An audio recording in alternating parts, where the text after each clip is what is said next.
IBS 그룹의 심장부, 서울의 스카이라인을 압도하는 초고층 빌딩의 최상층. 강지훈 회장의 집무실은 그의 명성만큼이나 차갑고 정제된 공간이었다. 바닥부터 천장까지 이어진 통유리창 너머로 폭풍우가 몰아치는 도시의 야경이 수억 개의 깨진 보석처럼 흩뿌려져 있었다. 그는 빗줄기가 창문을 세차게 때리는 소리를 배경음악 삼아 조금의 미동도 없이 방대한 인수합병 보고서의 마지막 페이지를 넘기고 있었다. 그의 세계에서 감정은 불필요한 변수이자 약점일 뿐이었다. 오직 데이터, 논리, 그리고 완벽한 통제만이 성공을 보장하는 유일한 길이었다. 사람들은 그를 얼음 황제라 불렀다. 그 별명은 단순한 수식어가 아니라 지난 10년간 그가 피와 땀으로 쌓아 올린 철옹성의 이름이기도 했다. 보고서의 마지막 장에 서명을 마친 그는 비로소 굳어있던 어깨를 폈다. 자정을 넘긴 시간, 빌딩 전체가 깊은 잠에 빠졌지만 그의 정신은 오히려 더 날카롭게 깨어 있었다. 이것이 그의 삶이었다. 휴일도, 사적인 약속도 없이 오직 일과 성공이라는 두 개의 좌표만을 따라 움직이는 기계적인 삶. 그는 이런 삶에 만족했다. 아니, 만족한다고 스스로를 세뇌했다. 과거의 배신과 상실이 남긴 깊은 상처는 그에게 타인에 대한 불신과 감정에 대한 경멸만을 가르쳤다. 권력의 정점에 선 지금, 그는 누구도 믿지 않았고 누구에게도 마음을 열지 않았다. 그것이 자신을 지키는 가장 확실한 방법이었으니까. 집무실을 나선 그의 발걸음은 조금의 망설임도 없이 지하 주차장으로 향했다. 빗속을 가르며 달리는 검은색 세단 안에서 강지훈은 잠시 눈을 감았다. 자동차의 부드러운 진동과 규칙적인 와이퍼 소리만이 유일한 소음인 이 밀폐된 공간이 그에게는 유일한 안식처였다. 강남의 부촌에 위치한 그의 저택은 집이라기보다는 요새에 가까웠다. 최첨단 보안 시스템과 미니멀리즘의 극치를 보여주는 인테리어. 그리고 그 어떤 사적인 흔적도 찾아볼 수 없는 삭막함. 그곳은 오직 강지훈이라는 한 사람만을 위해 존재하는 고독하고 완벽한 왕국이었다. 오늘 밤도 그 왕국은 변함없이 고요하게 그를 기다리고 있을 터였다. 저택의 육중한 철문이 소리 없이 열리고 그의 차가 고요하게 안으로 미끄러져 들어갔다. 차에서 내린 그는 비에 젖은 공기를 깊게 들이마셨다.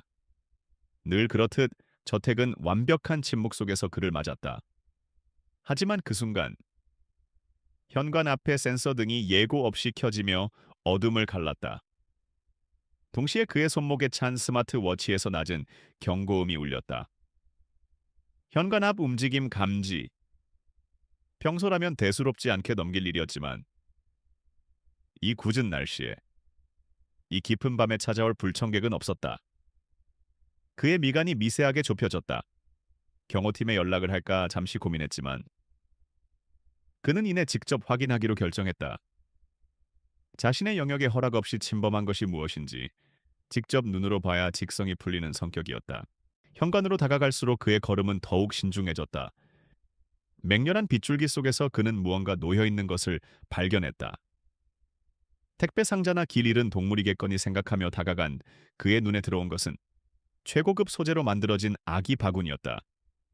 짙은 남색의 바구니는 방수 덮개로 덮여 있었고 그 안에는 무언가 하얀 것이 희미하게 보였다.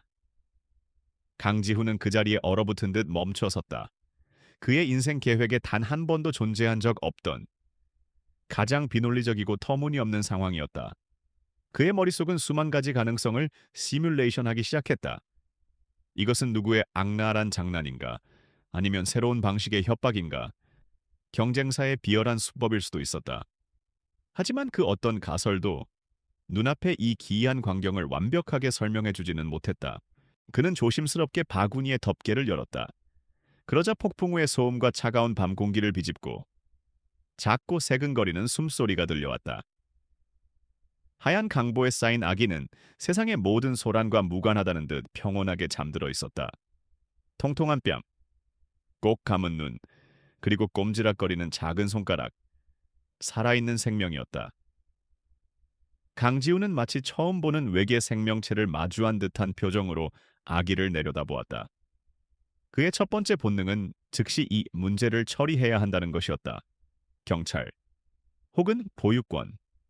그의 머릿속에 떠오른 해결책들은 모두 차갑고 효율적인 단어들이었다. 이야기는 그의 책임이 아니었다. 그의 인생에 끼어들 자격이 없는 잘못 배달된 소포 같은 존재일 뿐이었다. 그러나 그가 경호팀에 연락하기 위해 스마트폰을 꺼내려던 순간 아기의 강보 사이에 끼워진 작은 방수 봉투를 발견했다. 그는 잠시 망설이다가 봉투를 집어들었다. 떨리는 손으로 봉투를 열자 간결하지만 무게감 있는 문장이 적힌 쪽지가 나왔다. 이 아이는 당신의 책임입니다. 위험이 다가오고 있습니다. 문장은 짧았지만 그 안에 담긴 의미는 결코 가볍지 않았다. 당신의 책임이라는 단어가 그의 뇌리에 못처럼 박혔다.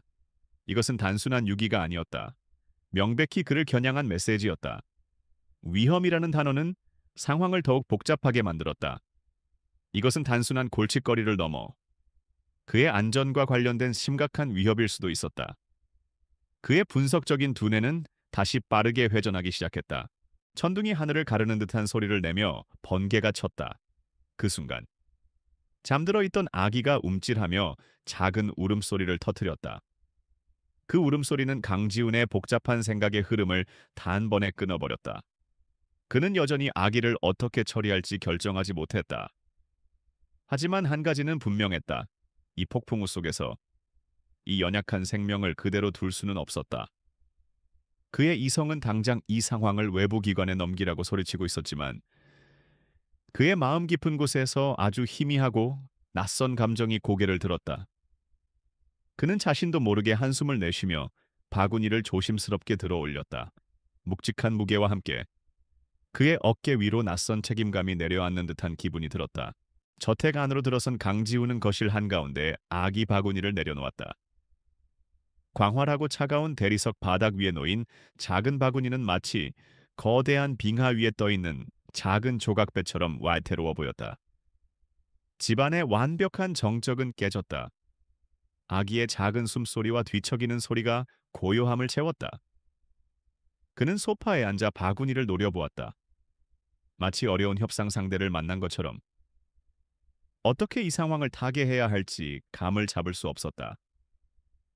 수천억 원 규모의 계약을 성사시키고 적대적 M&A를 성공적으로 방어해냈던 그였지만 지금 그는 기적이 하나 갈 줄 모르는 무력한 남자에 불과했다. 그의 완벽하게 통제되던 세계의 균열이 가기 시작한 순간이었다. 얼마나 지났을까? 바구니 안에서 아기가 칭걸거리기 시작했다. 처음에는 작은 칭걸거림이었지만 이내 온 집안을 뒤흔드는 우렁찬 울음소리로 변했다. 강지훈의 미간이 더욱 깊게 패였다. 그는 소음, 특히 예측 불가능하고 통제할 수 없는 소음을 혐오했다. 그는 자리에서 일어나 바구니로 다가갔다. 무엇을 해야 하는가, 배가 고픈 건가, 아니면 어디가 불편한 건가? 그는 아기에 대한 지식이 전무했다. 그는 인터넷 검색을 위해 스마트폰을 꺼내들었지만 아기 울음 멈추는 법이라는 검색어조차 낯설고 어색하게 느껴졌다. 그의 손가락은 수십억 달러의 거래를 승인하는 데 익숙했지만 아기를 달래는 방법을 찾는 데는 서툴기 짝이 없었다. 아기의 울음소리는 그칠 기미를 보이지 않았다. 오히려 더욱 격렬해졌다. 마치 이 집의 차가운 공기와 침묵에 항의하는 것 같았다. 강지훈은 난생 처음으로 무력감을 느꼈다. 그는 돈과 권력으로 세상의 거의 모든 것을 살 수 있고 통제할 수 있다고 믿어왔다. 하지만 눈앞의 이 작은 생명체는 그의 부나 지위에 전혀 관심이 없었다. 그저 자신의 불편함을 온몸으로 표현하고 있을 뿐이었다. 그는 마침내 모든 것을 포기한 사람처럼 바구니 옆에 쭈그려 앉았다.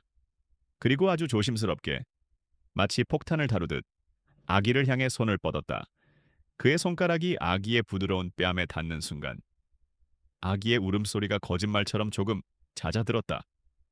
그 작은 온기가 그의 차가운 손끝을 통해 심장까지 전해지는 듯한 착각이 들었다.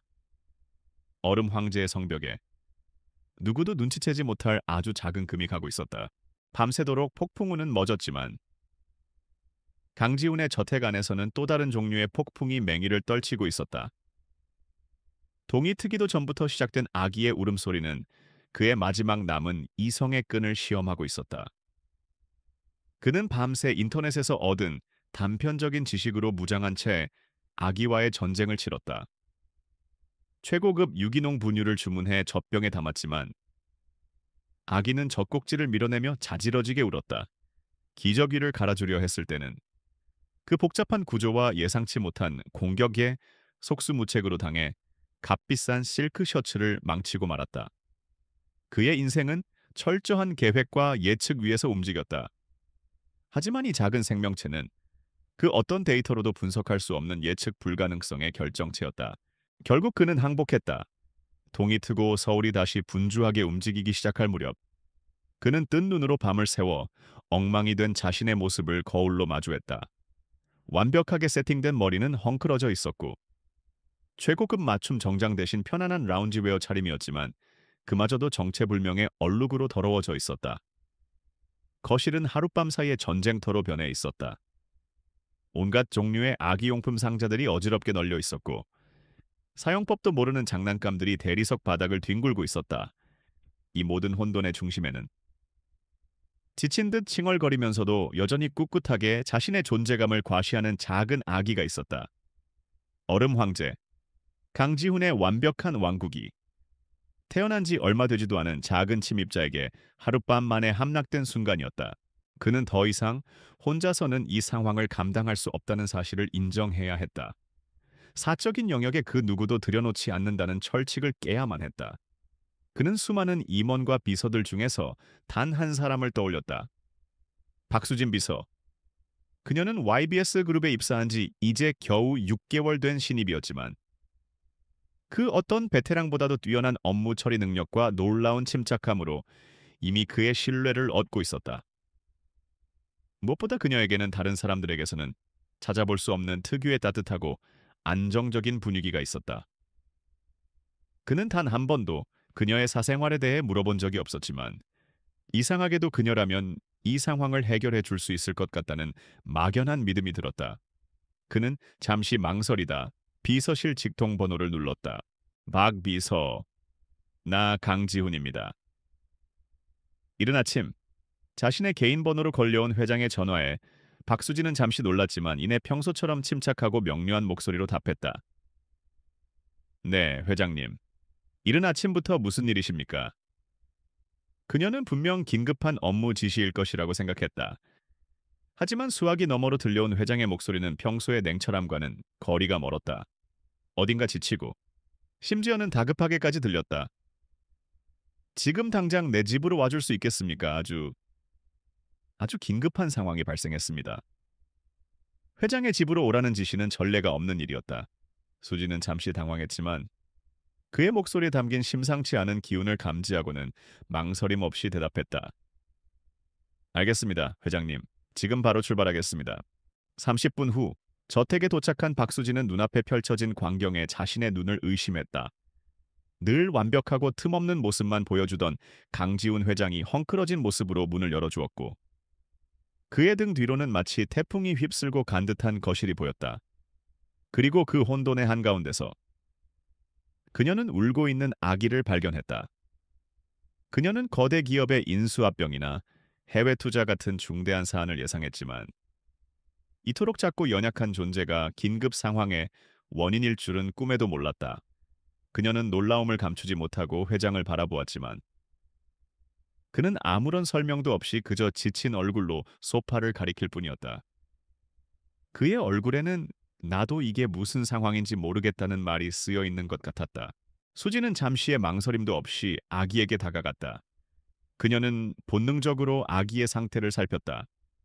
울음소리, 피부색, 움직임.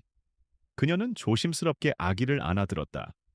놀랍게도 회장의 손길에는 그렇게나 저항하던 아기가 그녀의 품에 안기자 언제 울었냐는 듯이 조금씩 울음을 그치기 시작했다. 그녀는 익숙한 솜씨로 아기의 등을 부드럽게 토닥이며 상태를 확인했다.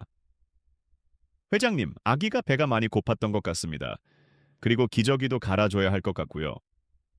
그녀의 목소리는 차분하고 안정적이었다.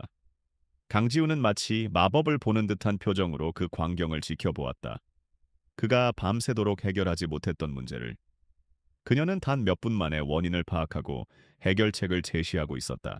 수지는 강지훈이 어지럽게 늘어놓은 아기용품들 사이에서 능숙하게 분유와 기저귀를 찾아냈다. 그녀는 주방으로 가 정확한 온도로 물을 두고 정량을 지켜 분유를 탔다. 그녀의 모든 움직임에는 군더더기가 없었다. 마치 오랫동안 해온 일처럼 자연스러웠다. 강지훈은 말없이 그녀의 행동 하나하나를 지켜보았다. 그는 이제껏 능력이란 오직 비즈니스 세계에서만 통용되는 단어라고 생각했다.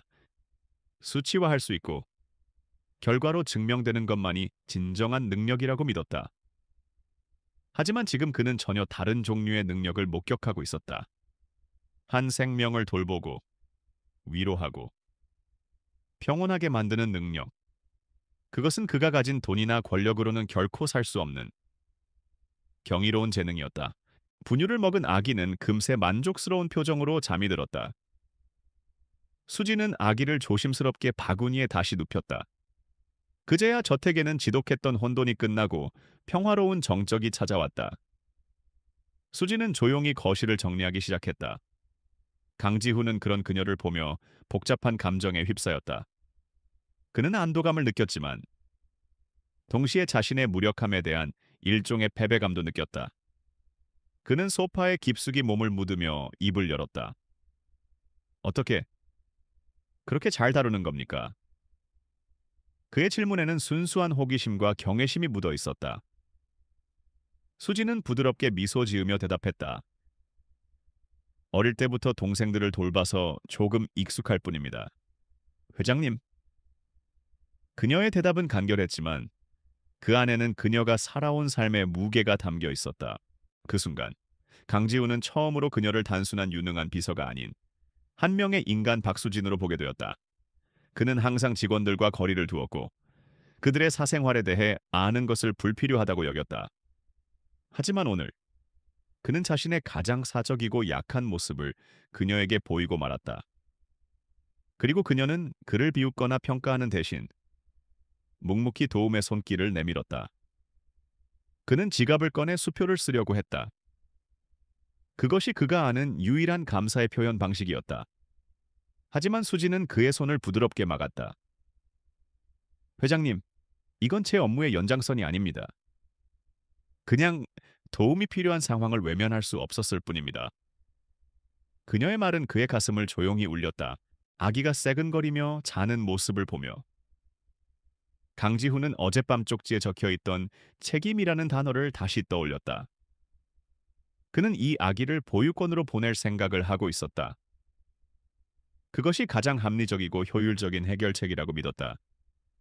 하지만 박수진의 품에 안겨 평화롭게 잠든 아기의 얼굴을 보고 있자니 그 결심이 조금씩 흔들리기 시작했다.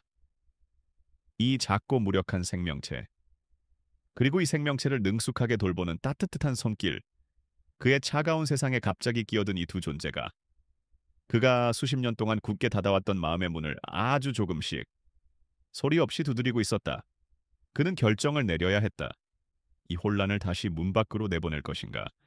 아니면 그의 삶 안으로 받아들일 것인가? 그의 시선은 잠든 아기와 박수진에게 번갈아 머물렀다. 얼음 황제의 성 안에서 아주 작은 온기가 피어오르고 있었다. 그날 이후 강지훈의 철옹성 같던 저택에는 어색하지만 질서 있는 새로운 일상이 자리 잡았다.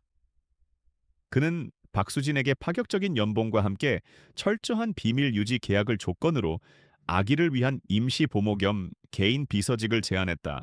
그의 방식대로. 예측 불가능한 변수를 통제 가능한 계약 관계로 묶어버리려는 시도였다. 박수진은 잠시 고민했지만 어딘가 위태로워 보이는 회장과 세상 물정 모르는 아기를 차마 외면할 수 없어 그 제안을 수락했다.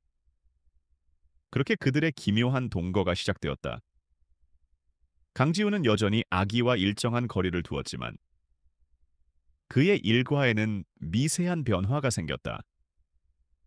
자정을 넘겨 귀가하던 그는 이제 저녁 식사 시간 전에는 집에 돌아왔고 텅 비어있던 서재에는 아기 침대가 놓였다.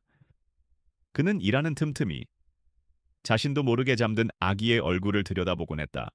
박수진의 헌신적인 돌봄 덕분에 아기는 하루가 다르게 건강해졌다.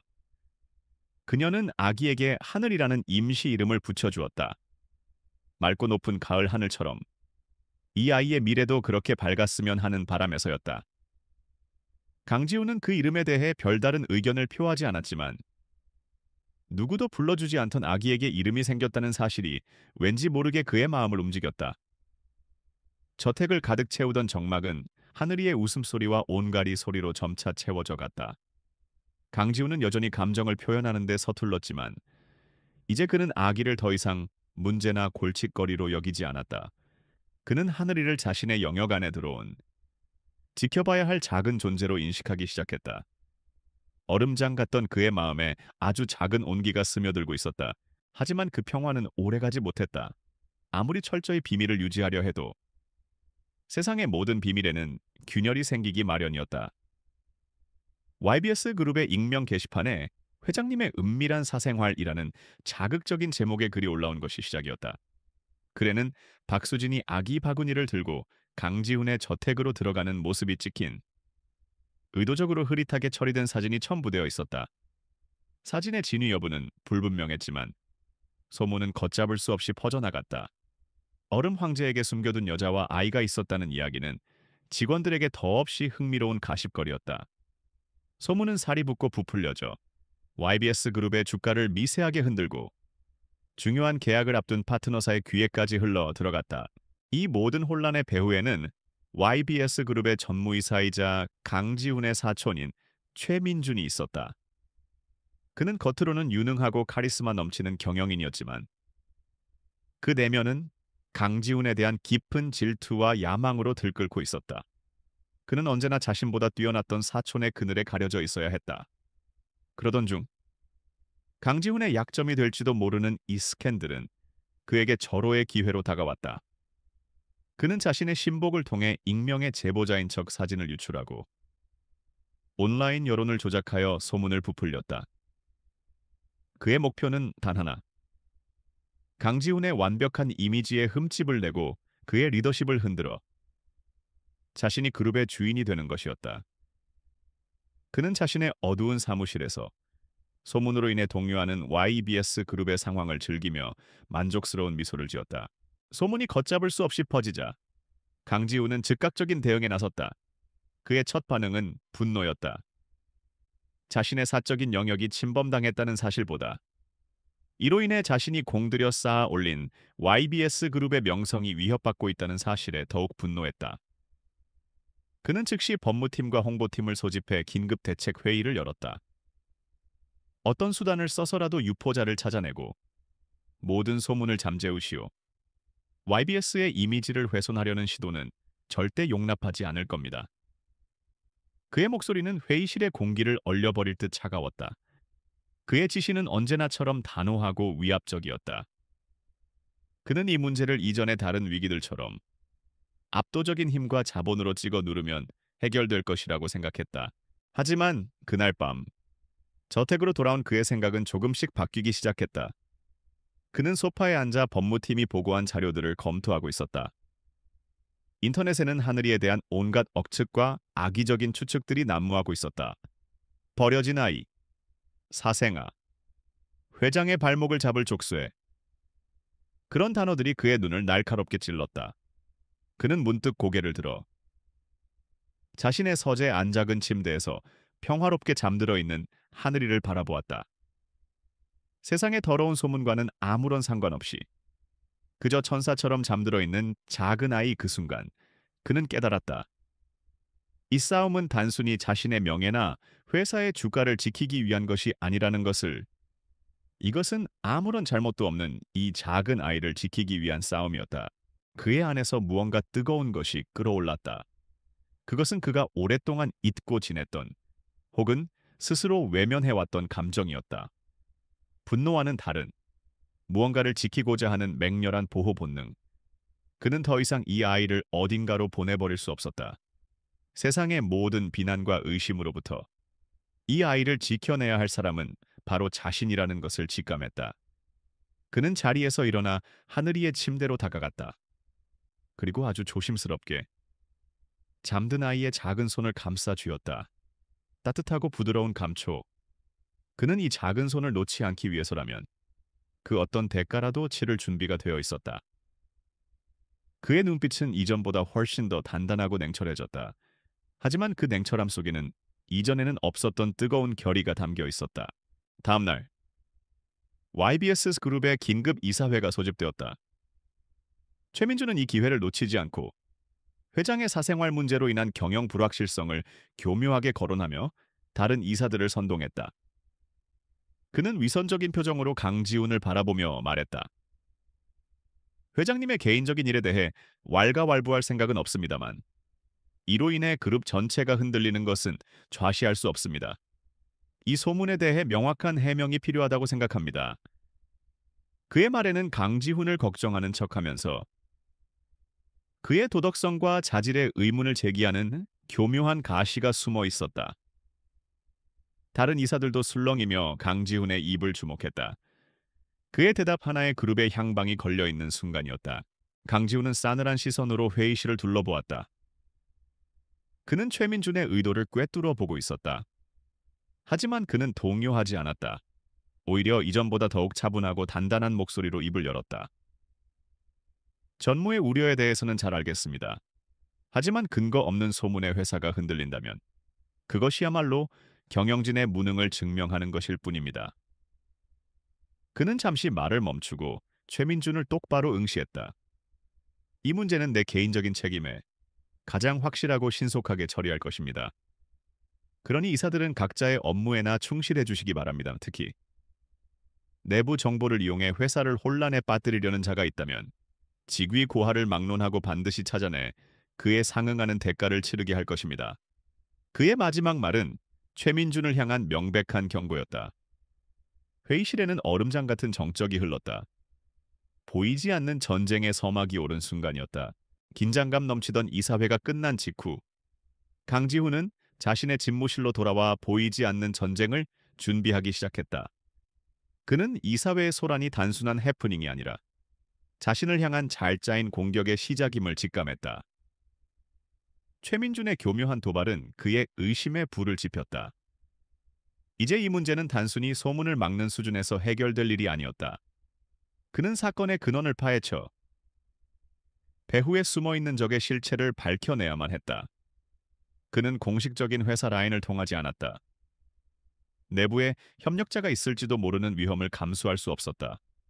대신 그는 오직 자신에게만 충성하는 비밀 정보팀을 가동했다. 전직 국정원 요원부터 천재 해커까지. 각 분야 최고의 전문가들로 구성된 이 팀은 YBS 그룹의 그림자로서 강지훈이 필요로 할 때마다 가장 은밀하고 신속하게 움직이는 그의 가장 날카로운 칼이었다. 그의 지시는 두 갈래로 나뉘었다. 첫째, 익명 게시판의 사진 유출 경로를 역추적하여 최초 유포자와 그 배후를 밝혀낼 것. 둘째, 아기, 즉 하늘이의 출생과 관련된 모든 진실을 알아낼 것. 그는 더 이상 이 문제를 외면하거나 타인에게 떠넘길 수 없었다. 하늘이와 함께 온 쪽지에 적힌 위험이라는 단어의 의미를 알아내야만 했다. 그것이 하늘이를 지키고 동시에 자신과 회사를 지키는 길이었다. 그는 자신의 저택 서재를 임시 작전 본부로 삼았다.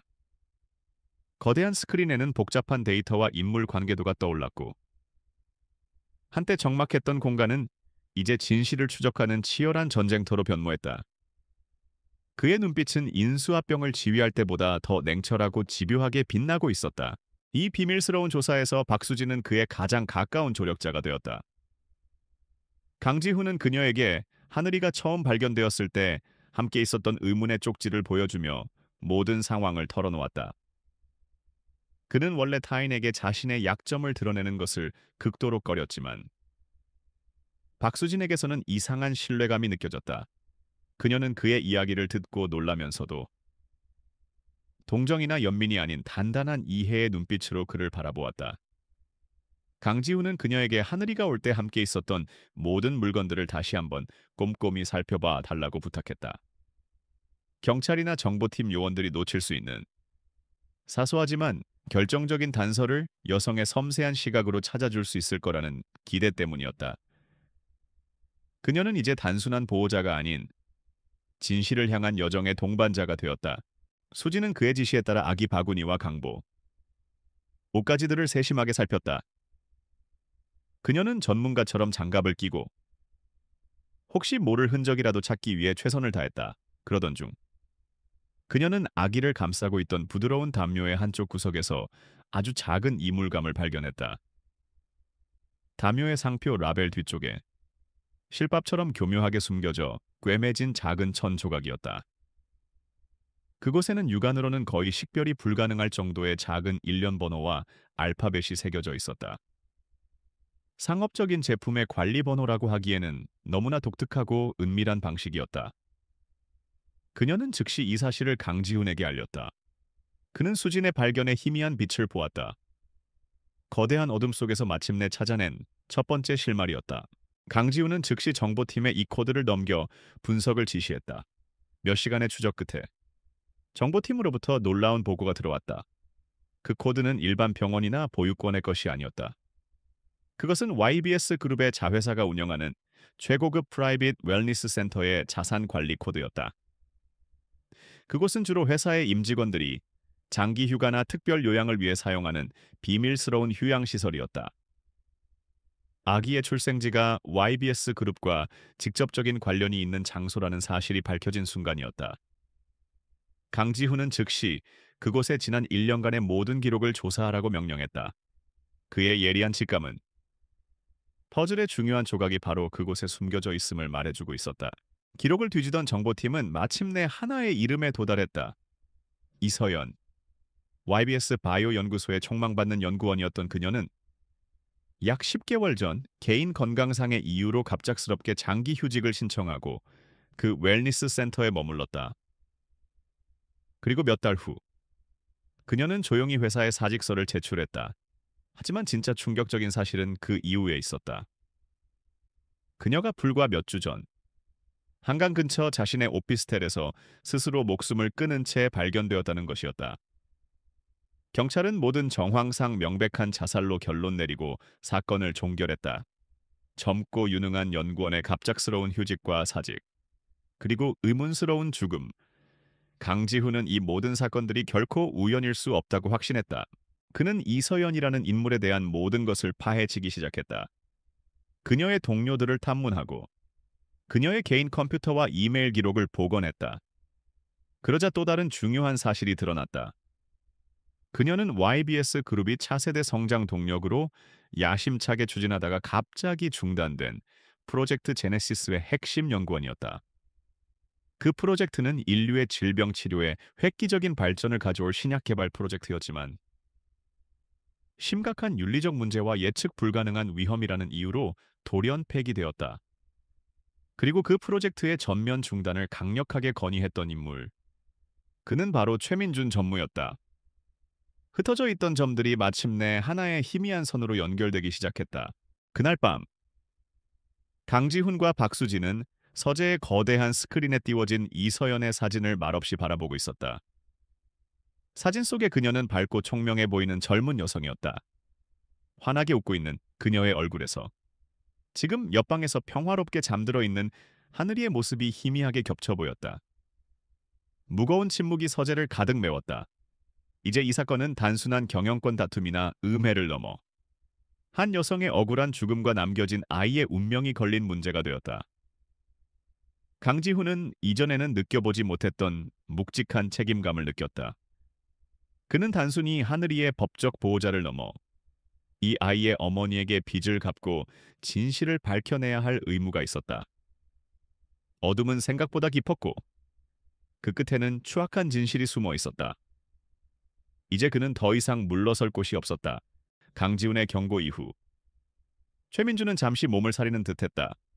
익명 게시판에 글은 삭제되었고 그를 향해 쏠리던 의심의 눈초리들도 수면 아래로 가라앉았다. 하지만 그것은 폭풍 전의 고요함에 불과했다. 자신의 계획이 강지훈의 예상보다 훨씬 더 깊은 곳을 꿰뚫고 있음을 직감한 최민주는 더욱 대담하고 직접적인 공격을 감행하기로 결심했다. 그는 더 이상 비겁한 소문 뒤에 숨지 않았다. 대신 YBS 그룹의 심장부, 즉 강지훈이 가장 중요하게 추진하고 있는 핵심 프로젝트를 정면으로 공격하기 시작했다. 그의 목표는 강지훈의 경영 능력 자체에 치명적인 상처를 입혀 이사회와 주주들로부터의 신임을 완전히 잃게 만드는 것이었다. 최민준의 타겟은 YBS 그룹이 유럽 시장 진출의 교두보로 삼고 있는 독일의 한 로봇 공학 기술 회사 인수건이었다. 이 프로젝트는 강지훈이 그룹의 미래를 걸고 수년간 공들여 온 야심작이었다. 최민준은 이사 및 협력사 내부에 심어둔 자신의 인맥을 총동원하여 인수 협상 과정을 교묘하게 방해했다. 그는 협상의 세부 조건을 경쟁사에 은밀히 유출하여 YBS가 불리한 입장에 처하게 만들었고, 내부적으로는 프로젝트의 경제성에 대한 부정적인 보고서를 퍼뜨려 이사들을 선동했다. 그의 공작으로 인해 순조롭게 진행되던 인수 협상은 갑자기 난관에 부딪혔고, 회사 내부에는 강지훈의 리더십에 대한 불안과 회의론이 짙게 깔리기 시작했다. 강지훈은 이 모든 것이 최민준의 소행임을 모를 리 없었다. 그의 정보팀은 최민준 측의 모든 움직임을 손금 보듯 파악하고 있었다. 하지만 그는 섣불리 움직이지 않았다. 뱀을 잡으려면 굴 밖으로 완전히 기어 나올 때까지 기다려야 하는 법이었다. 그는 최민준이 이사회를 공격의 무대로 삼을 것이라 예측하고 이 무대를 역으로 그의 무덤으로 만들 계획을 세웠다. 그는 최민준이 퍼뜨리는 부정적인 정보들을 일부러 방치하는 것처럼 보였다. 심지어 몇몇 이사들에게는 프로젝트의 어려움을 토로하며 고뇌하는 듯한 모습까지 연출했다. 그의 이런 모습에 최민준은 완전히 방심했다. 그는 강지훈이 사생활 문제로 판단력이 흐려져 절체절명의 위기 앞에서도 속수무책으로 당하고 있다고 확신했다. 결전의 날인 이사회가 열렸다. 회의실의 공기는 그 어느 때보다 무겁고 쌀쌀했다. 예상대로 최민준이 먼저 포문을 열었다. 그는 마치 회사를 구하기 위해 나선 비장한 영웅처럼 프로젝트의 문제점들을 조목조목 지적하기 시작했다. 그는 조작된 데이터와 왜곡된 보고서들을 근거로 이 프로젝트가 회사를 거대한 부실의 늪으로 빠뜨릴 것이라고 주장했다. 강 회장님의 개인적인 문제로 인해 그룹 전체가 위기에 처했습니다. 지금이라도 이 무모한 인수합병을 중단하고 회장님의 거취에 대해 심각하게 논의해야 할 때입니다. 그의 선동적인 발언에 몇몇 이사들이 동요하기 시작했다. 최민준은 승리를 예감하며 회심의 미소를 지었다. 모든 이사들의 시선이 강지훈에게 쏠렸다. 하지만 그는 조금의 동요도 없이 오히려 차가운 미소마저 띈 채 최민준을 바라보고 있었다. 최민준의 열변이 끝나자 그는 조용히 자리에서 일어났다. 최 전무의 회사에 대한 우국충정에 깊은 감명을 받았습니다. 하지만 그 열정이 잘못된 정보에 기반하고 있다는 점이 매우 안타깝군요. 강지훈은 스크린에 새로운 자료들을 띄웠다. 그 자료들은 최민준이 제시했던 데이터가 얼마나 교묘하게 왜곡되고 조작되었는지를 명백하게 보여주고 있었다. 심지어 최민준 측근의 한 부장이 경쟁사 관계자와 은밀히 접촉하는 장면이 담긴 CCTV 영상까지 공개되었다. 회의실은 순식간에 충격과 경악으로 술렁였다. 강지훈은 결정타를 날렸다. 최 전무가 실패라고 주장했던 바로 그 협상, 바로 어젯밤 최종 타결되었습니다. 경쟁사가 우리가 흘린 거짓 정보에 속아 시간을 낭비하는 동안 우리는 훨씬 더 유리한 조건으로 계약을 마무리 지었습니다. 그는 마치 잘 짜인 연극의 마지막 막을 장식하는 배우처럼 독일 회사 대표와 악수를 나누는 사진을 스크린에 띄웠다.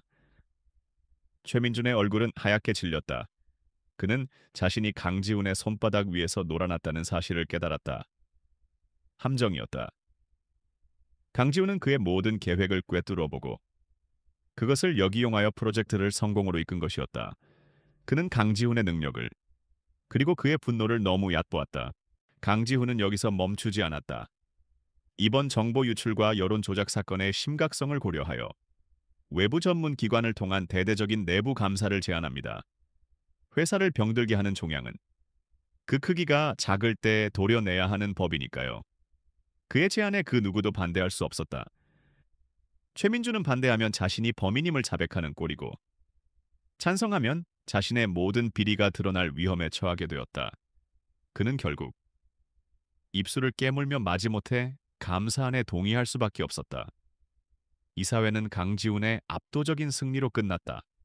그의 리더십에 대한 의구심은 순식간에 사라졌고 오히려 그의 위상은 이전보다 더욱 공고해졌다. 회의가 끝나고 흩어지는 이사들 사이로 강지훈은 최민준의 옆을 스쳐 지나갔다.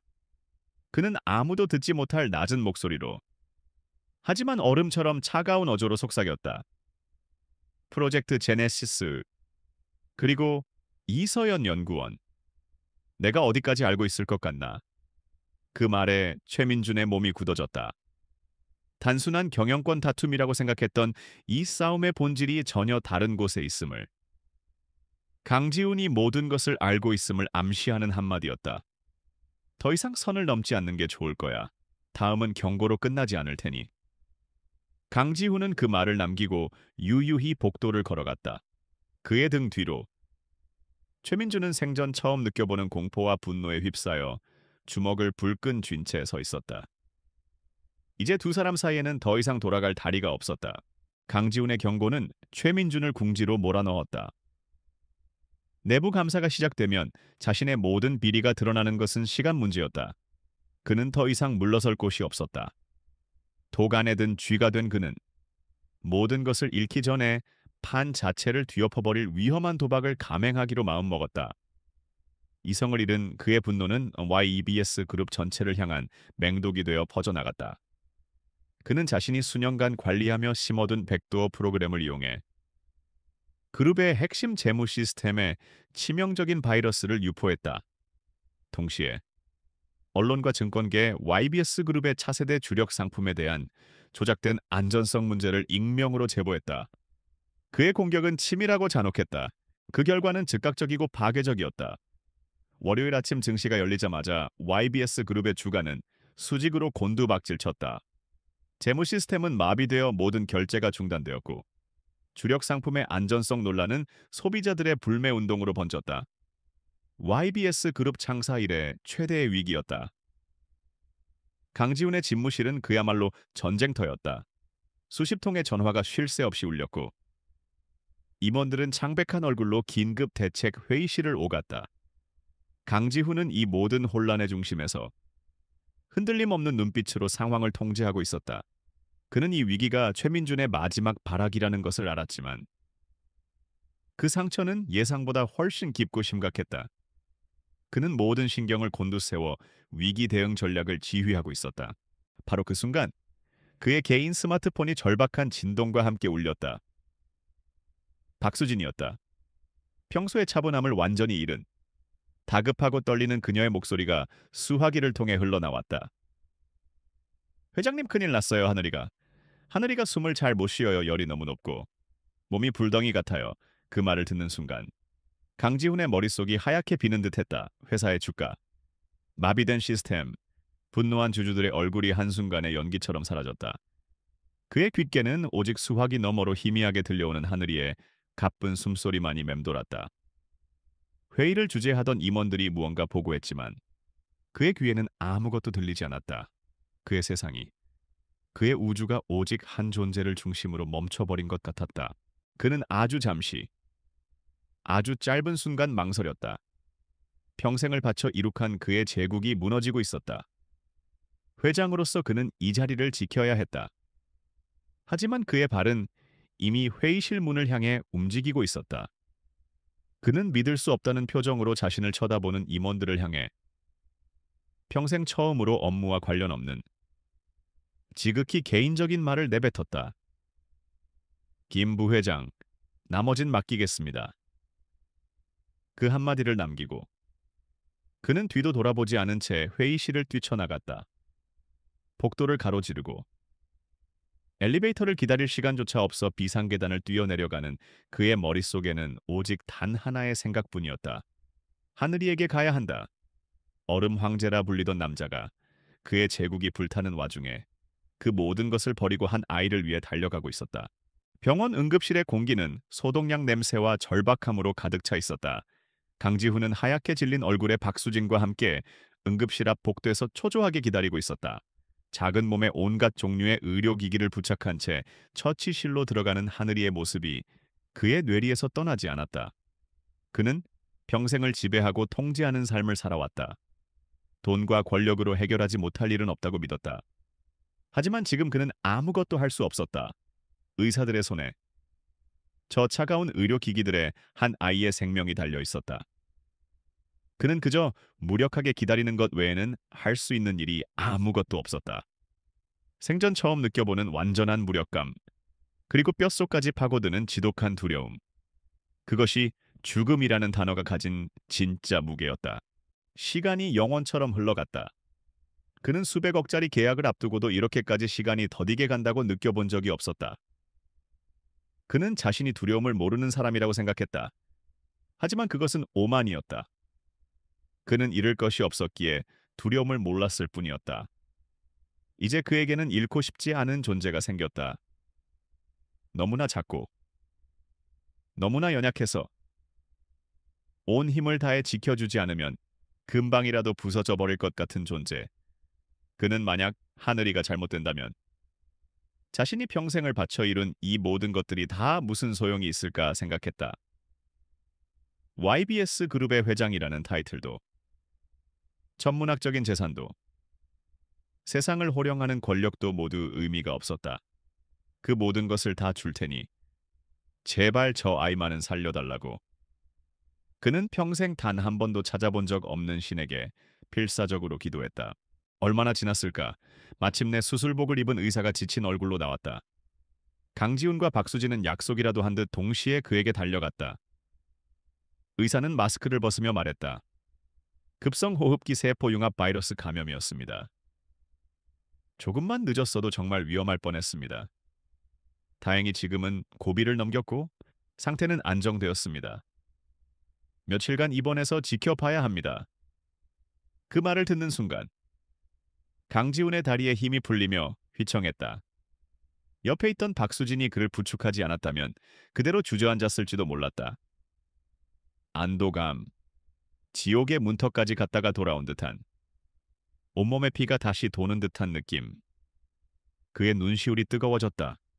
그는 눈물을 보이는 나약한 남자가 아니었지만 지금만큼은 감정을 주체할 수가 없었다.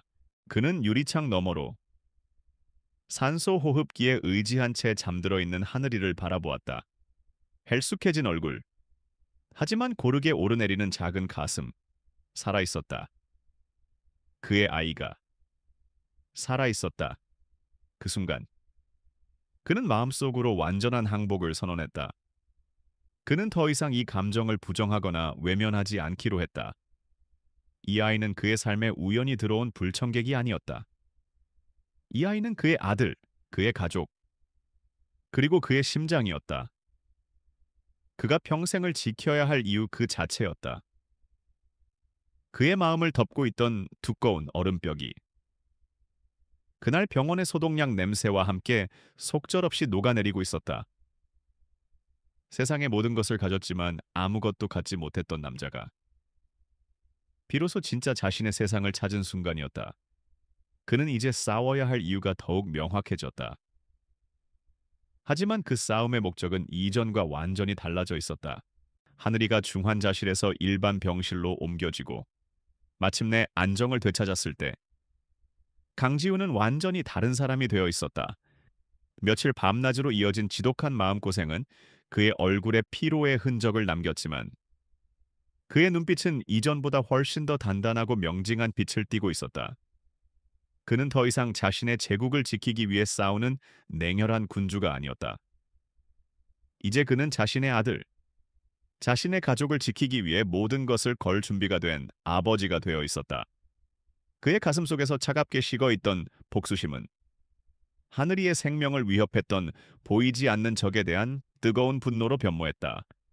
그는 최민준이 직접적으로 하늘이를 해친 것은 아니지만 그의 탐욕이 만든 위기가 결국 자신의 가장 소중한 것을 앗아갈 뻔했다는 사실을 결코 용서할 수 없었다. 그는 병실 한쪽에 작은 임시 사무실을 차렸다. YBS 그룹의 위기는 여전히 현재 진행형이었지만 이제 그는 더 이상 혼란의 중심에서 허둥대지 않았다. 그는 침착하게 그리고 무서울 정도의 냉철함으로 방역을 설계하기 시작했다. 그의 첫 번째 지시는 내부 감사팀을 향한 것이 아니었다. 그는 이미 최민준이 감사팀의 감시망을 피할 수 있는 수많은 꼬리 자르기와 증거 인멸을 준비해 두었을 것이라 확신했다. 전공법으로는 늙은 뱀을 잡을 수 없었다. 그는 최민준이 사용했던 바로 그 방식, 즉 비공식적이고 은밀한 경로를 통해 그의 숨통을 조여가기로 결정했다. 그의 비밀 정보팀은 이제 최민준의 모든 자금 흐름과 통신 기록, 그리고 지난 수년간 그가 저질러온 모든 비리들을 샅샅이 파헤치기 시작했다. 이 전쟁에서 박수진은 그의 가장 중요한 참모가 되었다. 그녀는 하늘이를 간호하는 동시에 강지훈의 지시를 받아 정보들을 취합하고 정리했다.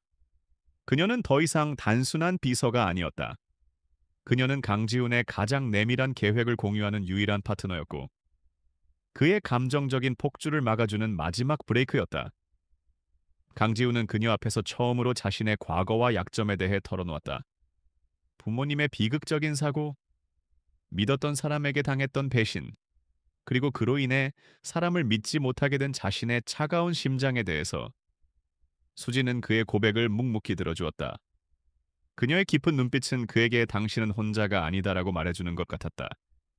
그들의 관계는 회장과 비서라는 공식적인 관계를 넘어 깊은 신뢰와 유대로 맺어진 동맹으로 발전하고 있었다. 강지훈의 계획은 대담하고 치밀했다. 그는 최민준을 잡기 위해 그가 가장 신뢰하는 측근들을 먼저 무너뜨리기로 했다. 최민준의 오른팔 역할을 하던 재무 담당 상무와 그의 불법적인 지시를 실행에 옮겼던 보안팀장이 첫 번째 목표였다. 정보팀은 그들의 약점을 정확히 파고들었다.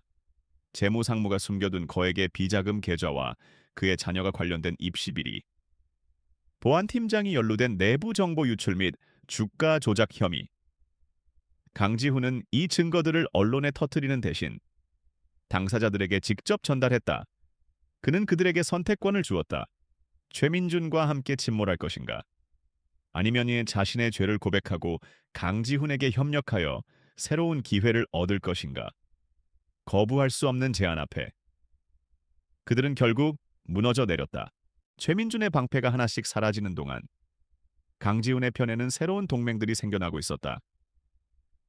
박수진은 자신의 인맥을 통해 최민준의 전횡과 비리에 분노하면서도 보복이 두려워 침묵하고 있던 내부 고발자들과 조심스럽게 접촉했다. 그녀의 진심 어린 설득과 강지훈의 확실한 신변 보호 약속에 그들은 마침내 입을 열기 시작했다.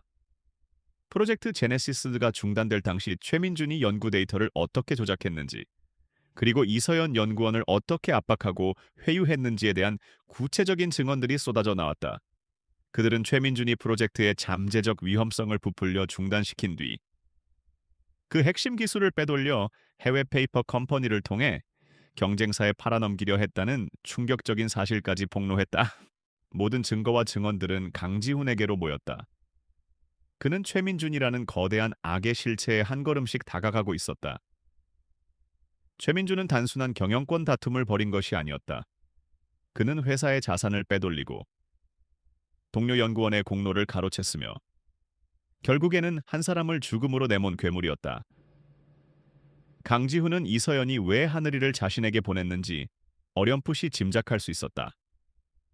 그녀는 최민준의 위협 속에서 자신의 아이를 지킬 수 있는 유일한 사람이 바로 자신이라고 믿었던 것이다. 그녀는 자신을 희생하여 아이의 미래와 진실을 밝힐 마지막 열쇠를 그에게 맡긴 것이었다. 묵직한 책임감이 그의 어깨를 짓눌렀다. 이것은 이제 개인적인 복수를 넘어 정의를 바로 세우고 억울한 죽음의 한을 풀어주기 위한 싸움이 되었다. 방역의 준비는 거의 끝나가고 있었다. 최민준은 자신의 수족들이 하나둘씩 떨어져 나가고 내부 정보망이 마비되자 극도의 불안감에 휩싸였다. 그는 강지훈이 무언가 거대한 함정을 파고 있음을 직감했지만 어디서부터 잘못되었는지, 무엇을 대비해야 할지 전혀 감을 잡지 못했다. 그는 어둠 속에서 보이지 않는 사냥꾼에게 쫓기는 짐승처럼 점점 더 초조해지고 비이성적인 판단을 내리기 시작했다. 강지훈은 그가 스스로 무너질 때까지 마지막 결정적인 한 방을 날릴 최적의 타이밍을 기다리고 있었다. 그 무대는 바로 YBS 그룹의 운명을 결정할 정기 주주총회였다. 그는 그곳에서 모든 진실을 폭로하고 최민준의 가면을 만천에 벗겨버릴 계획이었다. 하늘이가 마침내 퇴원하던 날, 강지훈은 처음으로 아기를 직접 자신의 품에 안아보았다. 병원을 나서는 가을 햇살 아래 그의 품에 안긴 하늘이는 마치 아무 일도 없었다는 듯 평온한 얼굴로 잠들어 있었다. 박수진은 그 모습을 보며 따뜻한 미소를 지었다. 강지훈은 잠든 아들의 뺨에 조심스럽게 입을 맞추었다. 그의 가슴 속에서 뜨거운 맹세가 솟아올랐다. 아들아, 아빠가 모든 것을 제자리로 돌려놓을게. 너와 너의 어머니를 위해, 그리고 우리가 함께 만들어갈 새로운 세상을 위해. 그의 눈빛은 더 이상 차가운 얼음이 아니었다. 그것은 모든 것을 녹이고 모든 것을 불태울 수 있는 뜨거운 불꽃이었다. 이제 마지막 전투만이 남아 있었다. 강지훈이 쳐놓은 거대한 그물은 조용하지만 맹렬하게 최민준의 숨통을 조여오고 있었다. 그의 충실한 수족들이었던 재무상무와 보안팀장은 이제 강지훈의 가장 날카로운 창이 되어 최민준의 제국을 내부에서부터 무너뜨리기 시작했다. 그들은 공식적인 내부 감사팀의 눈을 피해 최민준이 수년간 구축해온 비밀의 성벽으로 강지훈의 정보팀을 안내했다. 암호화된 서버, 이중장부, 그리고 제3자의 명의로 관리되던 차명 계좌들. 최민준이 자신의 탐욕을 채우기 위해 사용했던 추악한 도구들이 하나씩 그 실체를 드러내기 시작했다. 강지훈의 팀은 자금의 흐름을 쫓았다.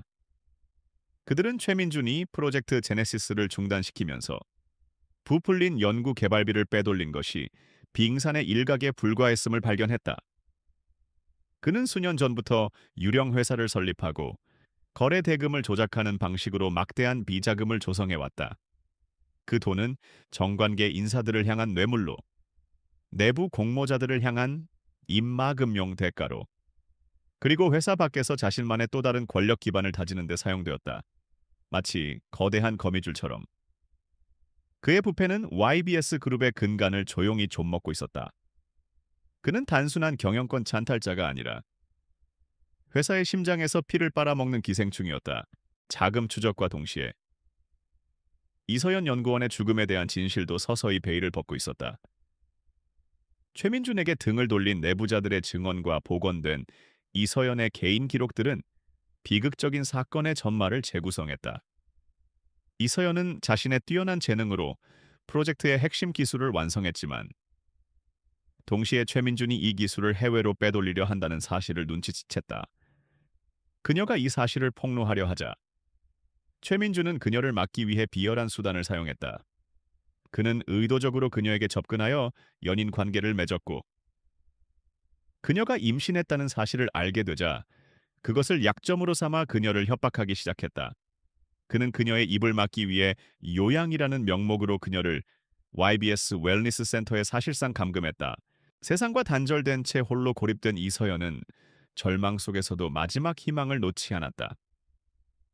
그녀는 최민준의 감시를 피해 그의 범죄를 입증할 수 있는 데이터들을 조금씩 백업하고 숨겨두었다. 그리고 그녀는 마지막 선택을 했다. 그녀는 강지훈이 비록 냉정하고 무자비해 보이지만 회사에 대한 애정과 그만의 정의감이 있다는 것을 알고 있었다. 그녀는 자신의 목숨을 담보로 자신의 아이와 함께 진실의 마지막 조각을 강지훈에게 보낸 것이었다. 아이의 존재 자체가 최민준의 가장 추악한 비밀을 폭로할 살아있는 증거였기 때문이다. 조사팀은 그녀의 유품 속에서 그녀가 남긴 마지막 일기장을 발견했다. 그곳에는 최민준의 협박 내용과 함께 자신의 죽음이 결코 자살이 아닐 것이라는 절박한 메시지가 담겨 있었다. 모든 증거들이 한 곳에 모이자 최민준의 범죄는 거대하고 추악한 모습을 완벽하게 드러냈다. 횡령, 배임, 핵심 기술 유출, 협박, 그리고 살인 교사. 그의 죄목은 YBS 그룹의 회장직은커녕 남은 평생을 감옥에서 보내고도 남을 만큼 무거웠다. 강지훈은 박수진과 함께 그의 서재에서 완성된 보고서를 검토했다. 수십 장에 달하는 보고서의 모든 페이지마다 한 남자의 끝없는 탐욕과 그로 인해 희생된 사람들의 고통이 서려 있었다.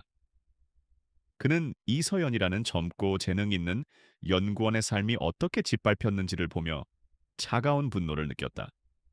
그리고 자신의 품에서 평화롭게 잠든 하늘이를 내려다보며 이 아이의 어머니가 얼마나 위대한 희생을 했는지 깨달았다. 그의 마음속에서 개인적인 복수심은 사라졌다. 남은 것은 오직 정의를 실현해야 한다는 묵직한 의무감뿐이었다. 그는 죽은 자의 억울함을 풀어주고 산자의 미래를 지켜줘야 했다. 그는 이 모든 진실을 세상에 공개할 무대를 준비했다. 며칠 앞으로 다가온 YBS 그룹 정기 주주총회.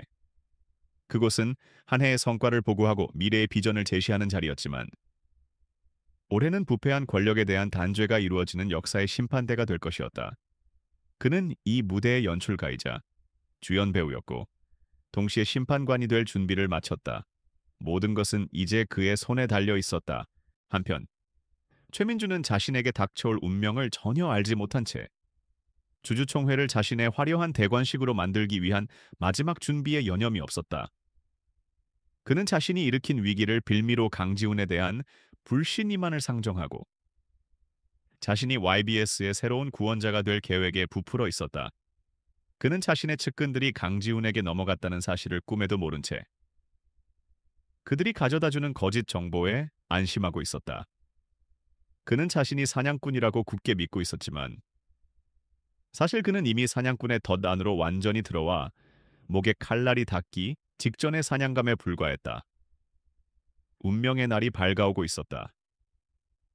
거대한 폭풍이 서울의 심장부를 향해 조용히 그리고 거침없이 다가오고 있었다. YBS 그룹 정기 주주총회가 열리는 날 서울의 컨벤션 센터는 이른 아침부터 수백 명의 주주와 투자자 그리고 기자들로 인산인해를 이루었다. 공기 중에는 미세한 긴장감과 기대감이 뒤섞여 있었다. 최근 그룹을 뒤흔들었던 위기와 그에 대한 강지훈 회장의 리더십을 평가받는 자리였기에 그 어느 때보다 세간의 이목이 집중되었다. 최민주는 마치 개선 장군처럼 자신을 따르는 이사들과 함께 자신감 넘치는 모습으로 회의장에 들어섰다. 그는 오늘 이 자리에서 강지훈을 끌어내리고 자신이 새로운 왕이 될 것이라 굳게 믿고 있었다. 그는 자신의 계획이 완벽하다고 생각했다. 회의가 시작되고 몇 가지 형식적인 안건들이 처리된 후 마침내 최민준이 움직이기 시작했다. 그는 의장에게 발언권을 얻어 단상 위로 올라섰다. 그는 비통하고 결연한 표정으로 최근 회사가 겪었던 위기를 언급하며 강지훈의 경영 능력을 맹렬하게 비난했다. 존경하는 주주 여러분, 우리 YBS는 지금 총체적 난국에 빠져 있습니다. 회장님의 독단적인 경영과 불투명한 사생활 문제로 인해 우리 모두의 자산 가치가 위협받고 있습니다. 더 이상 이 위기를 좌시할 수 없습니다. 그의 선동적인 연설에 장내는 술렁이기 시작했다. 그는 이 기세를 몰아 강지훈 회장에 대한 해임안을 긴급 안건으로 상정했다. 모든 것은 그의 각본대로 흘러가는 듯했다. 모든 시선이 단상 아래 굳은 표정으로 앉아있는 강지훈에게 쏠렸다. 그는 최민준의 모든 비난을 묵묵히 듣고 있었다. 그의 얼굴에서는 그 어떤 감정도 읽을 수 없었다. 마침내 사회자가 그에게 반론의 기회를 주었을 때 그는 조용히 자리에서 일어나 단상으로 향했다. 그는 최민준처럼 격정적으로 호소하지 않았다. 대신 그는 차갑고 침착한 목소리로 전혀 예상치 못한 이야기를 꺼냈다. 최 전무의 우려에 대해서는 잠시 후에 말씀드리겠습니다. 그 전에 저는 오늘 이 자리에서 한 젊고 유능했던 연구원의 이야기를 먼저 하고 싶습니다. 강지훈의 입에서 이서연 연구원과 프로젝트 제네시스라는 단어가 흘러나오자 최민준의 얼굴이 순간적으로 굳어졌다. 강지훈은 아랑곳하지 않고 그녀가 얼마나 뛰어난 인재였는지 그리고 프로젝트 제네시스가 YBS의 미래에 얼마나 중요한 프로젝트였는지에 대해 담담하게 설명했다. 그리고 그는 스크린에 첫 번째 증거 자료를 띄웠다. 그것은 최민준이 프로젝트의 위험성을 조작하고 연구 데이터를 왜곡했던 내부 보고서의 원본과 수정본을 비교한 자료였다. 최 전무는 이 프로젝트가 위험하다고 주장했지만 진실은 달랐습니다. 그는 이 프로젝트의 엄청난 가치를 독차지하기 위해 우리 모두를 속였습니다. 장내는 충격으로 술렁였다. 강지훈은 멈추지 않고 두 번째, 세 번째 증거를 연달아 폭로했다. 최민준이 핵심 기술을 빼돌리기 위해 설립한 유령 회사들의 명단, 그의 차명 계좌로 흘러들어간 수백억 원의 자금 내역, 그리고 그의 지시를 받아 증거를 인멸하고 동료들을 협박했던 내부 공모자들의 자필 진술서. 스크린에 자료가 하나씩 뜰 때마다 최민준의 얼굴은 하얗게 질려갔다. 그가 수년간 쌓아 올린 위선과 거짓의 성벽이 만천해 공개적으로 무너져 내리고 있었다. 결정적인 순간이 왔다. 강지훈은 회의장의 낮은 목소리에 음성 파일을 재생했다. 서연아, 똑똑한 줄 알았는데 아직 세상을 잘 모르는구나. 내 뱃속의 아이, 그리고 너의 미래. 어느 쪽이 더 소중한지 잘 생각해봐. 그것은 최민준이 이서연을 협박하던 목소리였다. 비열하고 잔인한 그의 본성이 적나라하게 드러나는 순간 회의장은 경악과 분노로 들끓었다. 기자들의 카메라 플래시가 미친 듯이 터져 나왔다. 최민준은 비명을 지르며 음성을 끄라고 소리쳤지만 아무도 그의 말을 듣지 않았다. 강지훈은 마지막 일격을 가했다. 그는 무대 뒤에서 대기하고 있던 박수진의 품에 안긴 하늘이를 단상 위로 데리고 올라왔다. 갑작스러운 아이의 등장에 모두가 어리둥절해했다. 모두들 이 아이가 제 숨겨진 아이라고 알고 계실 겁니다. 하지만 진실은 다릅니다. 그는 잠시 말을 멈추고 경멸과 분노가 뒤섞인 눈으로 최민준을 쏘아보았다. 국립과학수사연구원의 공식적인 유전자 감식 결과입니다. 이 아이의 친아버지는 바로 저 단상 아래에 서 있는 최민준 전무입니다. 그것은 회의장에 떨어진 핵폭탄과도 같았다. 모든 상식과 예상을 뛰어넘는 충격적인 진실 앞에 사람들은 말을 잃었다. 강지훈은 이서연이 어떻게 최민준에게 버림받고 협박당했는지, 그리고 마지막 희망으로 자신에게 아이를 보낼 수밖에 없었던 그녀의 절박했던 상황을 모두 밝혔다. 최민준이 자신의 아이를 이용해 강지훈에게 누명을 씌우고 그를 파멸시키려 했던 악마적인 계획의 전말이 드러난 것이다. 그는 사랑과 책임감마저 자신의 탐욕을 위한 도구로 사용했던 인간의 탈을 쓴 괴물이었다. 모든 것을 잃었다는 것을 깨달은 최민준은 마침내 이성을 잃었다. 그는 짐승 같은 괴성을 지르며 단상 위로 뛰어올라 강지훈에게 달려들었다. 강지훈, 네가 감히 나를... 그의 눈은 광기로 번들거렸다. 하지만 그의 마지막 발악은 허무하게 끝났다. 미리 대기하고 있던 보안 요원들이 순식간에 그를 덮쳐 제압했다. 그는 바닥에 엎드려 발버둥치며 저주를 퍼부었지만 그의 목소리는 이제 그 누구에게도 닿지 않는 공허한 외침일 뿐이었다. 그의 화려했던 가면은 완전히 벗겨졌고 그 밑에 숨겨져 있던 추악하고 초라한 본 모습만이 남았다. 회의장 문이 열리고 밖에서 대기하고 있던 검찰 수사관들이 들이닥쳤다. 그들은 차가운 목소리로 최민준의 죄목을 읊으며 그의 손에 수갑을 채웠다. 그는 수많은 카메라 플래시 세례를 받으며 초라하고 비참한 모습으로 질질 끌려나갔다. 한때 YBS 그룹의 2인자로서 세상을 호령했던 그의 오만한 제국이 먼지처럼 허무하게 무너져 내리는 순간이었다. 강지훈은 그 모습을 차가운 눈으로 끝까지 지켜보았다. 그리고 그는 자신의 품에 안겨 아무것도 모른 채 잠들어 있는 하늘이를 조용히 내려다보았다. 모든 것이 끝났다. 길고 길었던 폭풍이 마침내 멎고 새로운 아침이 밝아오고 있었다. 충격적인 주주총회가 끝난 후 YBS 그룹을 덮쳤던 거대한 폭풍은 서서히 잦아들었다. 최민준과 그의 공모자들은 법의 엄중한 심판을 받았다. 수년간 그들이 저질러온 추악한 범죄들이 만천해 드러났고 그들은 남은 생을 차가운 감옥에서 보내게 되었다. YBS 그룹의 주가는 잠시 혼란을 겪었지만 강지훈의 확고하고 투명한 위기수습 능력에 대한 시장의 신뢰가 회복되면서 이전보다 더욱 견고하게 반등했다. 강지훈은 그룹 내부에 남아있던 부패의 잔재를 모두 도려내고 윤리와 상생을 최우선으로 하는 새로운 기업 문화를 선포했다. 그는 여전히 강력한 리더였지만 이제 그의 리더십에는 차가운 카리스마 대신 따뜻한 인간미가 더해져 있었다. 강지훈은 이서연 연구원의 억울한 죽음에 대한 사회적 책임을 다하기 위해 노력했다. 그는 그녀의 이름으로 과학기술 인재를 육성하는 공익재단을 설립했고 프로젝트 제네시스의 모든 권리를 사회에 환원하여 인류를 위해 사용될 수 있도록 했다. 그녀의 희생이 헛되지 않도록 그녀가 꿈꾸었던 더 나은 세상에 대한 비전이 이어질 수 있도록 하는 것이 그가 그녀에게 해줄 수 있는 최선의 속죄이자 경의의 표현이었다. 세상은 더 이상 그녀를 비운의 연구원으로 기억하지 않았다.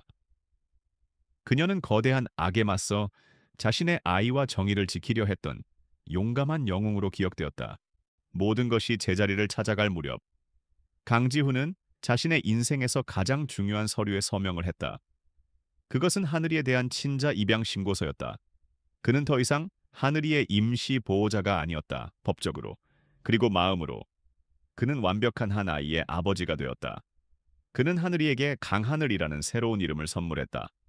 어둡고 긴 밤을 지나 마침내 밝아온 아침의 하늘처럼 이 아이의 인생은 언제나 맑고 찬란하기를 바라는 마음을 담아서 얼음 황제라 불리던 남자의 호적에 세상에서 가장 따뜻하고 소중한 이름이 새겨지는 순간이었다. 그의 삶은 완전히 바뀌었다. 한때 그의 요새이자 감옥이었던 차가운 저택은 이제 하늘이의 웃음소리와 장난감들로 가득 찬 따뜻한 보금자리가 되었다. 그는 더 이상 자정이 넘어 귀가하지 않았고 주말에는 값비싼 맞춤 정장 대신 편안한 티셔츠를 입고 아들과 함께 시간을 보냈다. 그는 서툰 솜씨로 이유식을 만들고 기저귀를 갈아주며 평범한 아빠가 되는 법을 배워나갔다.